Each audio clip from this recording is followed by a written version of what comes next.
welcome back to another edition of Behind the Lens. I'm Debbie Lynn Elias, Movie Shark Deblore. You can find me at moviesharkdeblore.com, on Examiner, Culver City Observer, Beacon Times, Chain, Columbus Register, Santa Monica Observer, Delray News, British Weekly. You find me, I'm out there. But every Monday you can find me right here on Adrenaline Radio with Behind the Lens.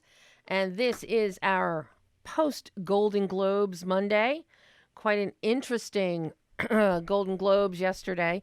Quite an interesting weekend altogether, because no sooner do we have all of the Golden Globe winners announced than we all get the sad news that music legend, innovator, icon David Bowie passed away. That is a real loss, and my heart goes out to his son, Dustin, whom I've had the pleasure of interviewing in the past and know. So condolences and sympathies. And David has left a huge legacy for generations to come, and has been responsible for influencing film and music. So it's a sad day in that respect. On the other hand, Golden Globes last night gave us some very exciting moments for television fans and music fans.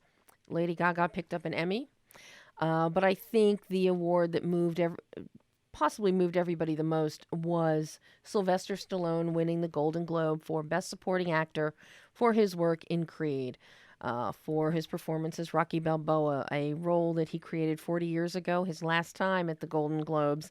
But this was his first time as an actor, and he won. He referred to Rocky as his best imaginary friend, and having worked with Sly before, I think that is a very safe and true assessment that he made of himself. Leonardo DiCaprio picked up a win for his performance in The Revenant, and as I've said before, if you've read my review that's already out there, his performance is great. It is the best of his career, but it is not the best of The Revenant. That honor really belongs to Tom Hardy. We're going to get into The Revenant a little bit more with my exclusive interview with the incomparable Emmanuel Chivo Lubezki, cinematographer. But on today's show, two fabulous guests will be with us live. First of all, director Judy Chaikin, the director of The Girls in the Band. For those, some of you may have caught it on its theatrical release last year or on the festival circuit. An incredible documentary about all of the female musicians harkening back to the 20s and 30s and coming on up, and their influence up through and including the present day. Everybody thinks of musicians of the big band and jazz era as being men, but oh no, there were plenty of women, one of whom was Louis Armstrong's wife, another one who was an arranger for Dizzy Gillespie, others that had all girl bands. And while they were more prevalent, all female bands and musicians were more prevalent in Europe during World War II, there were plenty of them to be found here in the United States. And we're going to talk to Judy about her research trip to dig up all these incredible women and the history, and hear what she has to say about that experience. And then we have Arturo Muyshondt. I hope I said his last name right. He'll correct me if not. He's going to be talking about his latest film, The Pastor. Arturo is writer. He was a story creator of that, producer, and he stars in the film. And it's a very inspirational film. The story is about a gangbanger. He goes to prison. He gets knifed in prison, but there's a prison pastor who takes an interest in him and shows him a different way. And on his release, he has become a pastor himself and is trying to clean up his old community. So it's really a very well done film. And it's also done through Arturo's production company of Wolfgang Cinema that promotes films that educate, entertain, and inspire. So he'll be joining us at the half-hour mark. So I can't wait to talk to him as well. But also this weekend was the Spirit Award nominees brunch. It was a lovely soiree, and it was fun to catch up with director James Ponsoldt, the director of End of the Tour, and also as luck would have it, he directed Brie Larson in The Spectacular Now, and Brie went on to win a Golden Globe last night for her performance in Room. Uh, and if we get to it today, there's some of my exclusive interview with James on the end of the tour. If not, we have time before the Spirit Awards, which in February, which is the day before the Oscars. As a reminder, Oscar nominations are out this coming Thursday morning. But right now, let's talk a little more about The Revenant. The Revenant is so well deserving of its Golden Globes last night, both for director Alejandro Inarritu and as best dramatic feature. Absolutely stunning, stunning film. This is all about the imagery and the emotion of the imagery. And that duty fell to Chivo Lubezki. And Chivo and Alejandro are one of the most successful directing cinematography pairs, I think, in the industry, rivaling possibly Spielberg and Janusz Kaminski. There is nothing that Chivo can't lens. And for The Revenant, he and Alejandro discussed it and opted for all natural lighting. No external lighting is used. It is strictly natural lighting. But hand in hand with natural lighting, you've got to have equipment. You've got to have a camera that can accommodate that, especially when you're going into snow-covered mountains regions. And as you'll hear during some of these interview excerpts, they were 9,000 feet up atop a mountain in the middle of a blizzard shooting. And the camera that they were shooting with is the relatively new Alexa 65.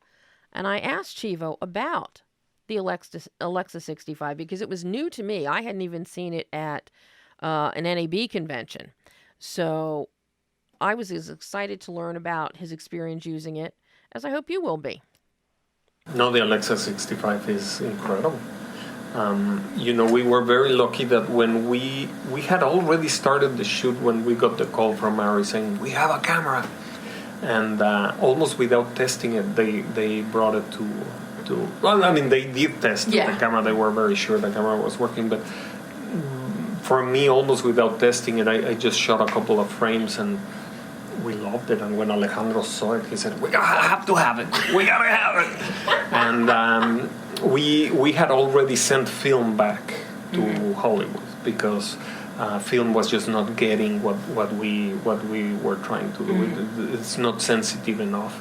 And it was getting grainy, and we were shooting very, very late. There's a lot of shots in the movie that are past dusk, very late. So the digital cameras were able to give us a beautiful, very clean, immersive image that we were very keen on. And then when the 65 came, first I said, well, we'll use it only for landscapes and big vistas. And then we were like, well, maybe a big vista in this scene, and maybe this scene. And so little by little, it almost took over the movie. Because it's so immersive. It's something that, it's the first camera that I work with that really almost translates to 100% what you're feeling when you're in the location. How many times you go to, the Great Canyon or the Yosemite and you're going to take a photo and you go like, why is this doesn't capture anything? Why is that it doesn't feel the way it feels when you're there? This camera does it. So it was just, I think it's going to be a game changer and everybody's going to start to using it more and more. And, I'm so thrilled seeing this film on the Alexa 65. I can't wait to see who else is out there using it. Because most recently, some people have gravitated to the Sony F7, which can shoot in really low light and present a beautiful, beautiful image, but nothing like the Alexa. But you heard Chivo just mention that untested. Well, the camera was tested, but there is a very entertaining anecdote that he shared with me about the Arri Alexa and how it actually came into his hands. Oh, Arri, sometimes when they don't feel the camera is done and ready, They don't break it out? They don't break it out. They are very responsible about that. Oh, very much so. And then, but what happened, I don't know if I should tell you this story, but maybe so, I mean, if it's okay. It's when they brought the camera had not passed the FCC, and I don't know what that means, honestly. For me, what it meant is that we could not use it because if there was an issue, the insurance would not pay. And but we did a couple more tests, invited Brad Weston and the studio to see it, and obviously Alejandro, and everybody was like, oh shit, we gotta use this, we have to use it. So little by little we started using it, then we got the call, it's FCC approved, and boom. Oh my god. Yeah, I was very happy and lucky that these guys made. So, and I'm not geeky in the sense that I mean, not because it's new I would use it. You know, I'm not looking for the new thing. No, you're looking for what's going to deliver what you need. Exactly. And in that camera, in 1 minute, we were like, this is it. So, bless those people at Arri for making this camera and getting it into the hands of Chivo and Alejandro for The Revenant. Because for those of you that have seen the film, for those of you that have yet to see it, just went on a wider release this past weekend, and now with the Golden Globes wins, and I'm sure what will prove to be Oscar nominations come Thursday, the film, Fox will continue its releasing schedule and take it ever wider. Bear in mind, there is very little dialogue in this film. The opening scenes, there is establishing dialogue between the characters. You get some backstory. But the bulk of the film, as you've seen from trailers and as you've already heard from so many people, the bulk of it is watching Leonardo DiCaprio's struggle to survive after being mauled by a bear and left for dead. And his vocal cords, his throat has been shredded, which precludes speaking. And there's no one around him to even speak to. So dialogue is not the watchword of the day. It is expressiveness, emotional expressiveness through the visuals, through the physical performances. So this is what Alejandro had to say about the lack of dialogue and how that infused the emotional palette. But there's almost no dialogue. Because there's almost no dialogue. So I think what is amazing about Alejandro is, number one, that he is a few of the great directors that trust the audience. Yes. So he is showing all this, and there is no dialogue, and he's not afraid. He doesn't have to feed information to the audience. There doesn't have to be there has not to. He doesn't need explanation. He doesn't need it. He trusts that the moods and the emotions are going to be. That the audience are going to get all these emotions by going through the journey of watching the movie and experiencing the movie objectively, but also subjectively through the eyes of glass. Well, we're going to come back to more from Chivo Lubezki and The Revenant in a little bit. Right now, I am so thrilled to welcome the wonderful Judy Chaikin to Behind the Lens. Hi, Judy. Hello, Debbie. How are you? I am so thrilled to be talking to you. Our schedules didn't mesh when you were doing the press tour for the theatrical release, so I didn't get to talk to you then. I am so happy to get to talk to you now about the girls in the band. Well, thank you. And I'm happy to get to talk to you, too. I fell in love with the film when I first saw it. I have now watched it 3 more times since. Wow. Well, I watched it again this morning at 2:30 this morning, just to refresh me to talk to you today. But, yes. No, go ahead. That's one of the phenomenons of this film. People want to see it more than once because it's got so much information in it that they've never heard before that it's hard to take it all in at one time. I mean, it is toe tapping. You've got constant, virtually music through the entire film from beginning to end with very few patches that don't have the ambient sound in the background. And you find yourself moving in the chair as you're watching this film, and you're listening to these legendary ladies talk about being musicians. Yeah. It's a wonderful, wonderful package. But now this, I know you come from a family of musicians, Right. and for some reason, you have this affectation and affection for big bands. Right. And I'm loving this so far. When I first heard about the film, this is all like, okay, this is my kind of film here.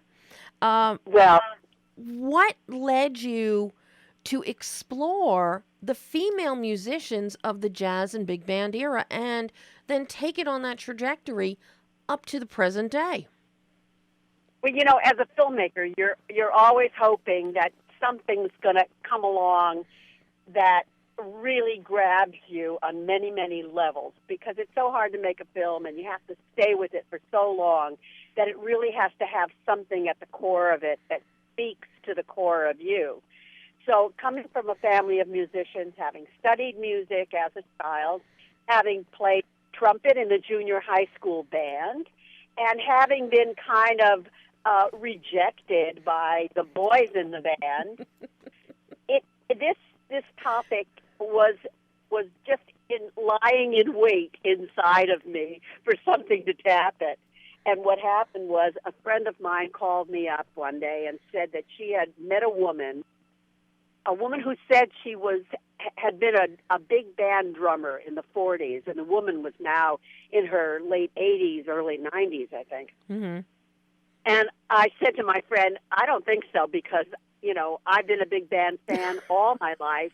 I've never heard of a woman playing in any big band as a singer. Mm-hmm. So she said, well, that's what this woman said. So we looked her up online, and it turned out that she had been with an all-girl band in the 40s. And that kind of started me off on a path saying, wow, were there actually women who made it into big bands and had careers in big bands? And lo and behold, we uncovered this hidden story that just really tapped right into everything that I'm all about. I mean, this story and these women are so phenomenal. I was familiar with the fact that there were many all-girl bands in England during World War II. That, Right. I had heard about and known about for years. But like you, never in the United States. Never heard about any females playing with Thelonious Monk or in the jazz days, or anybody, as you said, with the big bands, Right. with the Dorseys. I mean, there were never any females around unless they were singing. So to see it unfold is fabulous. Yeah, it's the hidden story. And it all has to do with the fact that jazz has very little respect in the United States. Mm-hmm. It never has had a real popular following. It has never been something that people could make a lot of money on, so it became a driving force in our cultural life. Mm-hmm. But in Europe and in England, where there were these many women bands, jazz is highly respected, highly loved, Mm-hmm. and people know about it. So those bands did get a little more publicity than our local bands did. Mm-hmm. Now, how did you go about, once you started your internet trek and say, oh, this is legitimate, there really are these women, how did you go about finding them, especially given their advanced ages now? We really got there at the last minute, because about 50% of the women that we interviewed in the film have passed away Mm-hmm. since we did the film. So we feel honored that we were able to give back to these women some of which they had never had during their lifetime. And the way we did it is, I live in Los Angeles, which has a huge music community. Mm-hmm. And when we started doing our research, we discovered that a couple of the women who we were researching were actually from the Los Angeles area. And so we tracked them down, and started conversations with them. And some of them were a little leery of us because other people had approached them about this idea over the years and nothing had ever come of it. But when we convinced them that we were going to really do this film, they then started introducing us to other people. So one person led to another person, and we discovered this entire inside circle of a community of women musicians who, some knew each other, some had never even heard of each other, but they all led us one to the other, and that's how we found our cast of characters. Well, hand in hand with your cast of characters and the fabulous interviews that you have with so many of them, is the archival footage that you and photos you had managed to unearth. How was that treasure hunt for you? Because every image that you have, I consider to be a treasure. Well, that was one of the major parts. The two major parts of making the film were the years that it took us to raise the money to do it, because, you know, there is no support for this in the United States, although people in Canada and all over the rest of the world fund films like this from their government. We had to raise the money and do the research all on our own. So the research took a team of 5 researchers, and it took us 3 years to do just the basic research. Wow. So, and we went all over the world to find these pieces. A lot of them were found in Europe because that's where a lot of the jazz music had been played, and people had fortunately recorded, visually recorded some of it. So it was a huge, huge process. A lot of stuff was found in the National Archives and in the Smithsonian. Fortunately, we do have respect for the history of our country, and in those organizations, we did find some of our footage. Now, how did you go about deciding on your stream of consciousness and your construct of the documentary as you started putting these pieces together? Because so important here, this isn't just a story or a retrospective of these female musicians. You tackle in here the issues that have, plagued this country for decades: sexism, racism, appearing in places, like the Apollo Theater, or, having an African American member of a band and somebody in the South not wanting them to play. You tackle all of these issues that are so much a part of society and history for us. But there's a great continuity and a great flow to that. And that could not have been easy to develop. Well, I have to say, it was working with my wonderful editor, Edward Osejima. A document, you don't start out in advance knowing what your documentary is going to be about. At least I don't. The way that I work is I try to let it unfold and tell the story to me. And the story that it kept telling me was that these women were not experiencing this in isolation. They were experiencing this as part of the larger sociological situation at the time for women. So it felt important for me to put it in perspective. And I did. All these other things came into play because they were part of the world in which this was all happening. I mean, it's a fabulous anthropological study as well about society of the time. Well, I hope so. I hope that it has resonance on other levels, and people who don't necessarily love jazz but are interested in the sociology of our culture find something in it. Well, and whether people don't gravitate to jazz, anybody that likes music needs to understand that so much of the core of what we now have stemmed from that. It stemmed from jazz.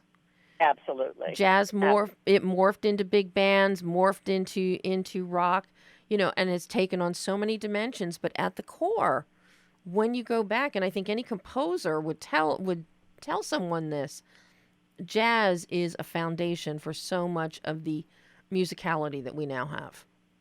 Well, I think jazz is our version of classical music. Yes. So, to understand jazz is to understand everything about music. Mm-hmm. Now, one of the fascinating things that I learned about this documentary was when you needed financing, two men in particular came forward with some kind of financing for you. Herb Alpert, which doesn't surprise me, but Yes. Hugh Hefner. Yes, Hugh Hefner.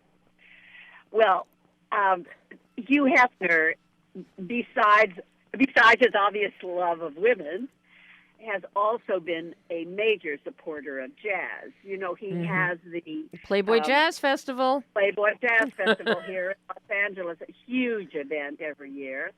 And he used to have a television show called Playboy After Dark, which featured jazz musicians. He has always been a big supporter of jazz. So when we were fortunate enough to get this project to him, he responded to it very positively and was very supportive of us and a real friend of the project all along the way. Oh, I mean, I know of his great love, and I've been to the Playboy Jazz Festival numerous times at the Hollywood Bowl, and it is a world-class event. And he has a lot of women jazz musicians. He does. At the Playboy Jazz Festival. He does. He puts his money where his mouth is. I think that's. We can always say that about him. He loves women. He promotes women in many shapes and forms. Exactly. And he does celebrate the arts. He is a very big supporter of the arts. And it's thanks to people like him. And Herb Alpert, who better than to... Yeah, well, Herb has been a wonderful supporter and fan for many years. He was one of the people who helped finance my very first documentary, which was called Legacy of the Hollywood Blacklist, which was about the Blacklist years. Which is, I have told so many people they need to find that and see it in conjunction with Trumbo. Yes, definitely. Well, it's now online too, Legacy of the Hollywood Blacklist. If you look it up, it's streaming now. Oh, I didn't know it was streaming. I can go back and see it again, is what you're telling me. Yes. Just look up Legacy of the Hollywood Blacklist or look up Judy Chaikin online, and something will come up about my website, and then you'll find streaming there. Because that's another one. I was first introduced to your work through the Blacklist. Oh, thank you. And, for me, when Trumbo came out, this was like a perfect marriage of fact and semi-fact as viewing companions. And there's so many people, and it surprised me, that had no clue what the Blacklist was. It constantly surprises me. And I made that film many years ago, and fortunately it was nominated for an Emmy, and it had a wonderful run, and especially it played in a lot of colleges. And then recently, because of Trumbo, I got interviewed by somebody at the New York Times, and it was a young woman who had graduated from, I think, Cornell, and had graduated in a political science degree, and had never heard about the Blacklist. She was interviewing me for Trumbo and never heard of the Blacklist in college. It still shocks me. That's frightening. Yeah, it is. That is the word, Judy. That is frightening. And I encountered it throughout the press tour for Trumbo with press that had no clue. And I'm like, how can you sit here and not... This is such an integral part not only of our history, but of cinema's history. There's something about this country's love of everything new that makes us, kind of blind to the fact that we have a history that is very vital and very important. But, people are so involved with what's new that they forget that what's old is of value. And they forget that you don't get the new without having the past to understand the present and to go forward into the future with the new. Exactly. And And that's, that is something that I see unfold beautifully with the girls in the band, is we go from the past right up to the present. That's right. People like, Esperanza Spalding and, they didn't come out of nowhere. Mm-hmm. They came from a history. Yep. Now, if you had to look at all your interviews and all the little nuggets and gems of history that you uncovered in making the girls in the band, do you have a favorite artist, a favorite composer or arranger or woman that you discovered through this film? Yeah, I'd have to say that Vi Red, who was a saxophone player, who got absolutely no recognition historically. And when we went back, we found some footage of her playing with the Count Basie band in Europe. Mm-hmm. And we were absolutely blown away. The woman had a gigantic talent. Mm-hmm. And so little has ever been recorded of her, and there's so little memory of her. It was tragic, and her playing is so incredible. So, here was a giant talent who has just gone completely unnoticed. Mm. Yeah, she was one that stood out for me, and also Melba Liston. Melba, yes. She... Yeah, and the only thing about, Melba Liston and Mary Lou Williams and these women who are really brilliant artists, at least Melba and Mary Lou had a little bit of recording done on them and had a little bit of a career. Mm-hmm. Vi Red's career was so short and so unrecognized that's the one that really stood out for me as a great tragedy. Mm-hmm. And and I have to say, one of my favorites was Lil Hardin, and the beautiful montage that Edward did, with all the covers of Just for a Thrill, which we still hear today. Yes, and that's one of my favorite parts of the film too. Yeah. Oh, Judy, I can't thank you enough for joining me today. This is a real treat. I would love to sit down and talk to you again more in depth about the girls in the band and the Blacklist.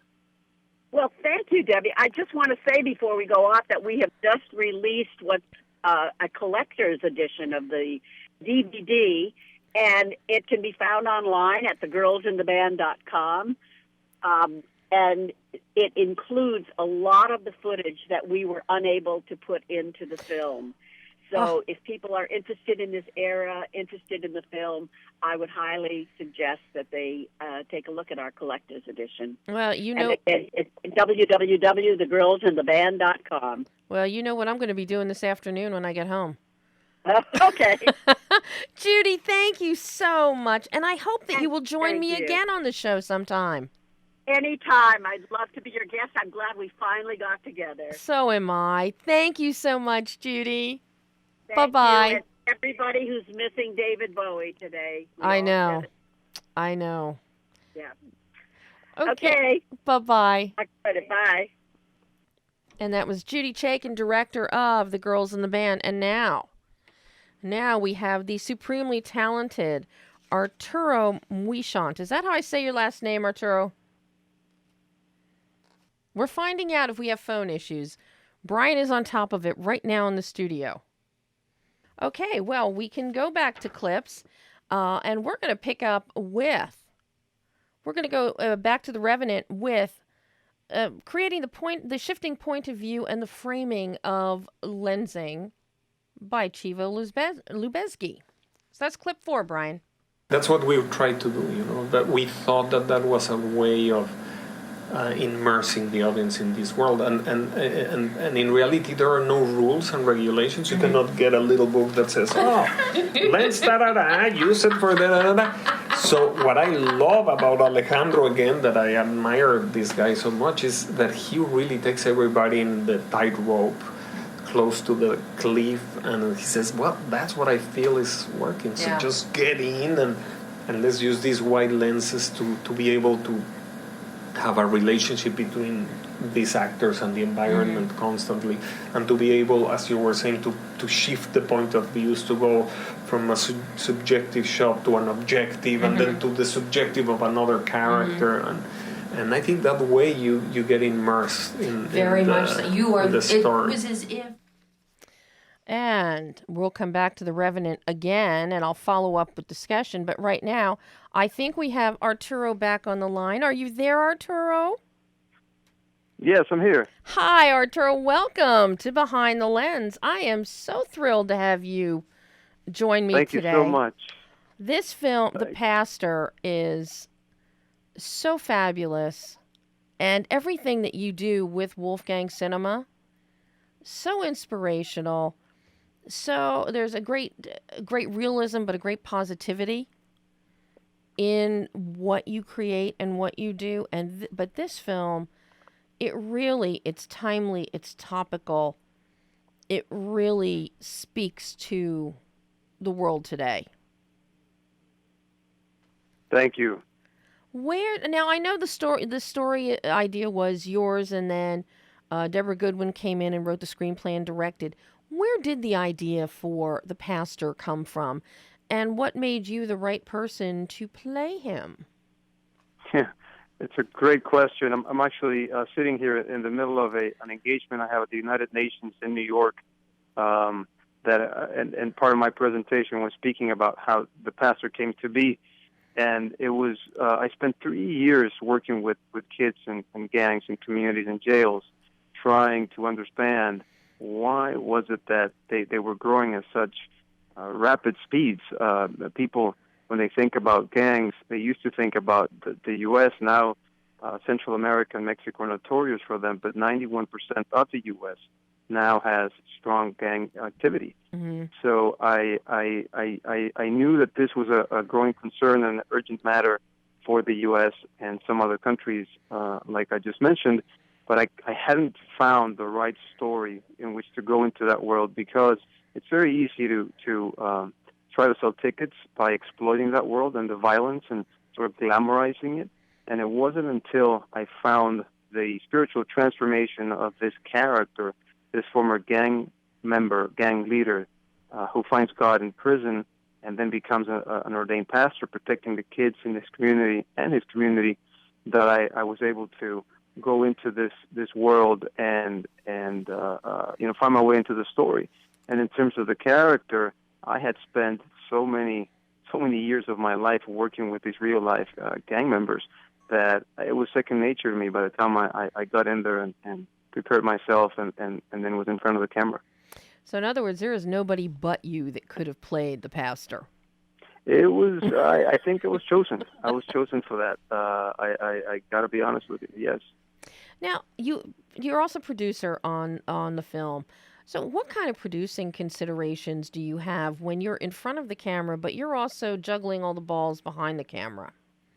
Yeah, you know what? It's for me. It's mostly having a great team around me and having other producers work alongside me, because it's such an intense ride once you start rolling those cameras that you really have to be prepared. Most of my work was done in pre-production, and by the time I headed into the character's shoes, I had this great group of people with me up in New York, where I'm at right now, working on the actual day-to-day. Mm-hmm. And, I mean, as an actor, you were in it, I'd say, probably 90% of the film. That's correct. Yeah. But you also, now, as a producer, how involved were you with the casting and with the technical end, such as the hiring of Jordan Parrott as your cinematographer, who does an absolutely beautiful, beautiful job, especially with creating and following through on that visual metaphor of light and dark? Yes. No, he's fantastic, and he has a great future ahead of him. He's a young guy. But yes, I was very much active throughout the entire process, and doing the casting and hiring the crew, and we sat and we saw many different people. So everybody that ended up being in our team came in because I think, again, they were chosen, and everybody brought their talents and passion to the project. And what you see up there when you see the movie is the end collective result. Well, I'll say in all honesty, the first thing that caught my eye about The Pastor was that Micah Hauptman was in it. I've interviewed Micah before. Micah's been on the show before. And he's always working, and he's one of the nicest guys on the planet. And when he gets involved in a project, it's not about getting involved just to get a paycheck. It's because he wants to do that project. There's something about that role, that film, that speaks to him. And that told me right away, I need to take a look at this. Oh, that's fantastic. And he's amazing. I remember feeling very lucky when he accepted that role, and it was a small role in the film, but yet very meaningful. And we knew about him and his talents and his trajectory. And having him on set, I think, for 3 or 4 days was just fantastic. And I got to have some, very intense interactions with him, actor to actor, a couple of great scenes, and he's just phenomenal. Yeah, you do have some incredible one-on-ones with him as Captain Rafe, and I got to tell you, some of the more very extremely powerful performances come between you and Frankie G, who plays the gang leader Luca. Another phenomenal actor for sure. Yes. I mean, how did the two of you prepare? Because you've got a fight scene with knives, actually machetes. Let's be honest here, machete size. How do you prepare for a scene like that where the emotional level is already heightened going into that? And then the two of you, you're doing this yourself. You weren't bringing in stunt people and standing there and having them do it in your place. Yes, I think that was probably the most challenging scene in the entire movie because of what you described. It was both physical and emotional. Usually, if it's one or the other, then you sort of handle it quite easier. But this was very, very tough. Now, Frankie G is a pro. He's been, at this for many, many, many years, and on top of that, he's a boxer. So he had a lot of knowledge coming into this. I was really the new guy in the club, and I had to train myself, and we did a bit of stunt coordination before going into the fight. But it was very organic. It was actually improvised, most of it, at the end of the day. Mm-hmm. Well, now, knowing that he has boxing behind him as well, were you a little bit afraid about going man-on-man with him? Well, it was a contained environment, but at the end of the day, you never know, right? When the emotions start, just getting more intense and more intense, things can happen. But no, it was all good. Now, the kids that you cast in here are so key. They're so important. A very touching performance and scene comes with David Iacono, who plays young Miguel. But each one of these children, especially when the pastor is sitting down with them in this nice, bright light, part of that visual metaphor you have in the church. And it's like, where do you go from here? And they're going, yeah, I'll grow up to be a gang member. Oh, I'll grow up to kill people. It's sad because this truly is what kids think and feel in some sections of today's society and world. How do you go about casting kids for roles and with dialogue like that? Does that impact you or concern you about how they might be affected or interpret that? Yes, of course. We had a very long casting process, particularly as it relates to the kids. We saw, tens and tens and tens of kids, and we wanted a kids who were mature enough to be able to come into this world and understand what this world was about, yet at the same time there needed to be a kindness of spirit and a sort of naivete in there as well, so they could really connect to what the character, the pastor, was trying to teach him, which is a way of finding God before going into the gangs. Mm-hmm. Now, something that you do very well, and kudos to Deborah with her script and her direction, the film never gets preachy. It never turns into a, and dare I even say it, a Kirk Cameron hammer somebody over the head with religion film.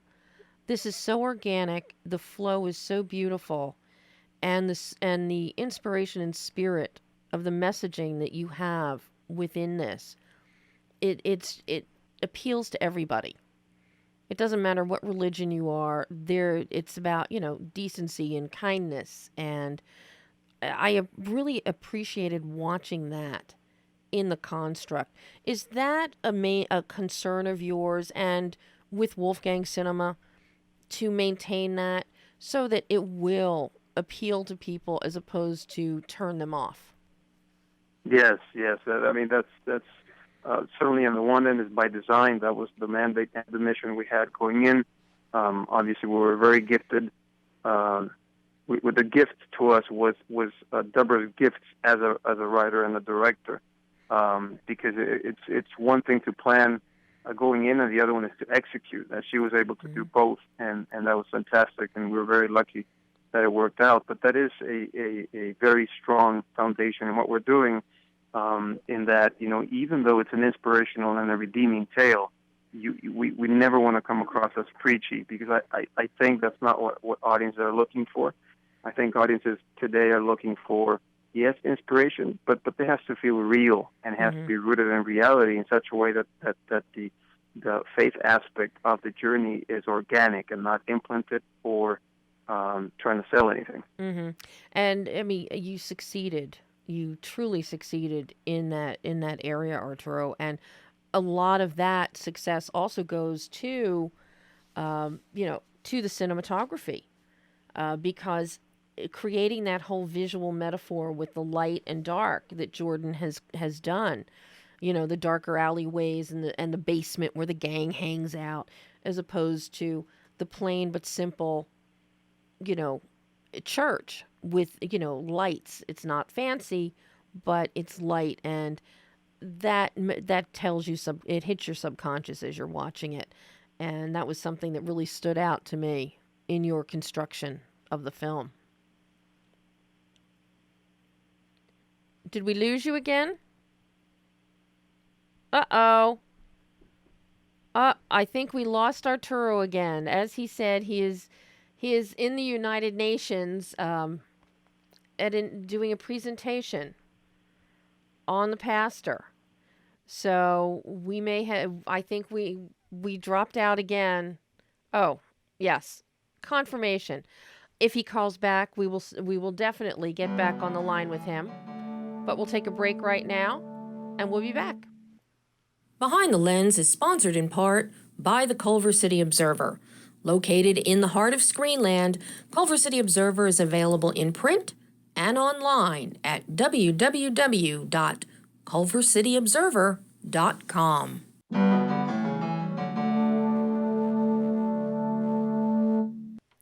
And I think we have you back on the line, Arturo. Are you there?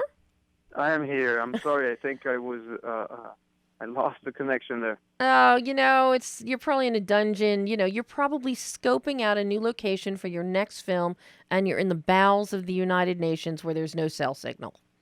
I'm in a big vault here. Yes, it was my fault. See, we'll just see that works. We'll just go with that. Now, I know the film is opening on January the 25th, correct? Yes, January 25th in 400 theaters across the U.S. And this is going to be a Fathom event, is it not? Yes, it is. And what is the benefit to you of having this as a Fathom event? So a lot of people know about Fathom events. TCM does it with a lot of classic films now, 4 or 5 times a year. They partner up with Fathom and put these films on the big screen that normally wouldn't be there. Is this a reason for Wolfgang to partner up with Fathom?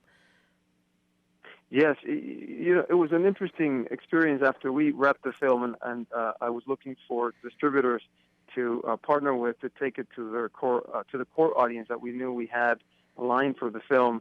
It was very hard for me to find someone who really got the vision and the potential behind coming together, and Fathom got it like nobody else. I mean, they said, listen, why would you go trying to slowly to build your audience in 2 theaters in LA, 2 in New York, with the traditional indie platform release with no guarantee that you'll last more than 3 or 4 days out there. If you really have this core audience, we'll bet on you, and we'll do this and in a grand scale. And we started with 200 sites across the U.S. And because of the demand that we got, we're now at 400. Wow. Wow. And I know that people can go to the website for The Pastor, Yes. www.thepastorfilm.com. That is correct. Yes. You can go there to the ticket section. You can either buy individual tickets with Fathom or group sales through us. Hey, I have an aunt down in Omaha, Georgia, that I am sure that she and her church ladies will probably be definitely looking into going to see this movie. And they like to go as groups, I think. So I'm going to have to make sure that they go to your website and take a look at that. Please.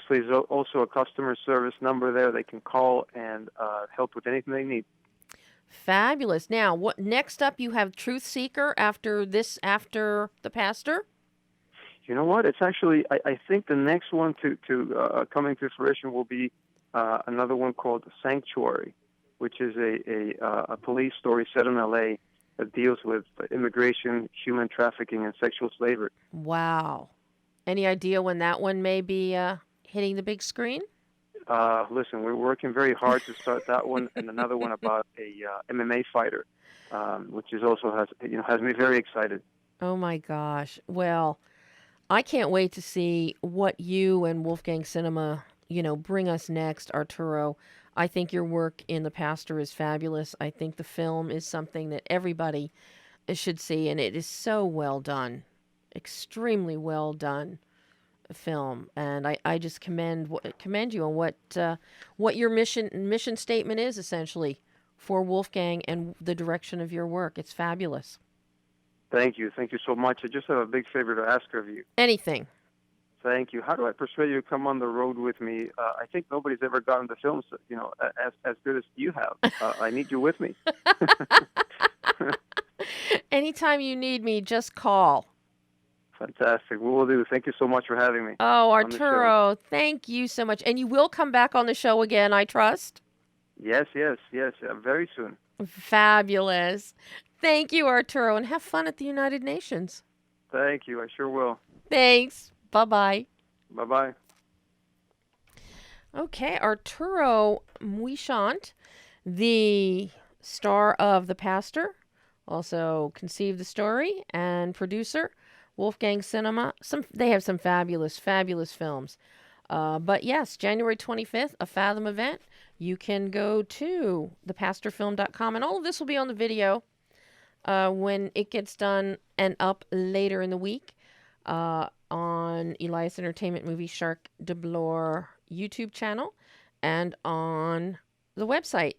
Similarly, The Girls in the Band. That, as Judy said, there is now a special DVD edition. You can go to thegirlsintheband.com, pick that up with some never-before-seen footage. So there's a lot of good stuff happening now with the first of the year. So I think, do we have time for one more clip from Chivo? Okay. Chivo not only is concerned about the cinematography of the films that he works on, but he has his hands and is involved with every other aspect because costuming, sound, the flow, wind moving, trees moving, all of that plays into the visual design. Sound design of this film is very important, of The Revenant, and is something that, unbeknownst to me, Alejandro Inarritu started out in radio. So let's hear Chivo talk about sound. Something that really helps a lot this idea of immersion is the sound design is unbelievable. Yeah. Alejandro, he used to be in radio, and he's very knowledgeable of the power of the audio design, and he worked very carefully. I visit them many times, and he is exhausting. I mean, he's going from the macro to the micro, analyzing every particle of the sound. Yeah. And the same with the image. But it was great to see a director using the tools with this craftsmanship, this amazing use of at the top of his game. Well, and adding to that visual look are the lenses that Chivo's using on that lovely Alexa 65. So very, very wide lenses. You know, the lenses we used are lenses that in a normal Hollywood movie they would use once for maybe one big landscape or something like that. But what we've done is we've taken all these very, very wide lenses and used them as our normal lenses. And they do bend a little bit and they do distort a little bit the faces, which we also wanted because Leo's so damn pretty and Tom is so beautiful. And We don't want them to look pretty. And we want them to look like trappers, you know, beat up real trappers. And I think this lens does all that. It makes these guys look more like these characters. It relates them to the environment. It immerses the audience in this world, and it gives you more depth of field. So there's constantly, you can see the mountains in the distance and the wind changing and the clouds moving and all this. That was very important for Alejandro because it's a movie about life. Survival. In the end, it's survival. It's you want to see all the contradictions of the beauty and the terror of, you know, the roughness of nature. Well, and anybody's even seen the trailers for The Revenant, you will notice immediately that, yes, the lenses and the dirt have, Leo no longer looks pretty. So Tom Hardy still looks really good in those lovely leather pants that costumer Jackie West made for him. And actually, next week, hopefully, we'll hear some more on The Revenant. Next week, joining us live is going to be writer, director, producer Joe Pepitone, talking about The New Jersey Devil. It is a low budget, no budget film that I say with the greatest and utmost love. And it is laugh out loud funny. It is hands down one of the funniest films I have seen in a while. And it is something that I would love to see a big studio get hold of and really put polish on and really beef it up because it is that hilarious. Another great film that's going to be coming out, Moonwalkers, Ron Perlman and Rupert Grint. You won't believe what you see. So until next week, I'm Debbie Elias. This is Behind the Lens.